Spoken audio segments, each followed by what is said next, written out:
Alright, one of the downfalls of using cracked corn, which obviously I use mostly because it's cheap. You know what I mean? A bag of cracked corn like that, probably $14 after tax. So that's why I use cracked corn. But one of the downfalls is that you can see all the dead kernels that float to the top of this thing. So after the water is boiled, or almost boiled, I bring it up to about 200. Because when I transfer it over the air, it loses a little temp. One of the things that you're gonna have to do is have a strainer on here, pull off all the cracked, all the dead kernels that float to the top.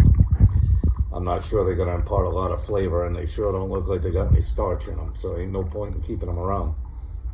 And so obviously this is something that you're gonna have to deal with, especially if you're using cracked corn from Tractor Supply like that. You know what I mean?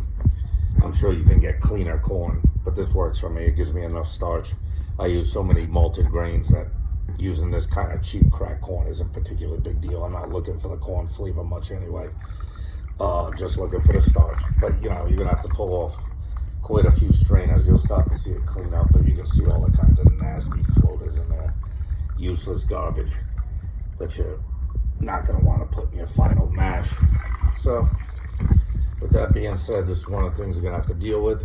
And the other thing, as I said, I always do is convert my sugar.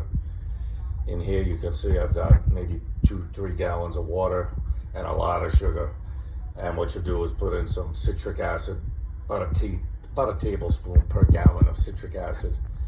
Bring it up to a simmer, put your sugar in, simmer it for about 15-20 minutes, and you'll invert your sugar from whatever to whatever. But yeast likes inverted sugar much more than it likes just plain table sugar. I'm not using a lot, but enough maybe to get it up a point, maybe a pound per gallon, something like that. So just a quick video on floaters in your mash that have to go. All right, people, be good, shine on.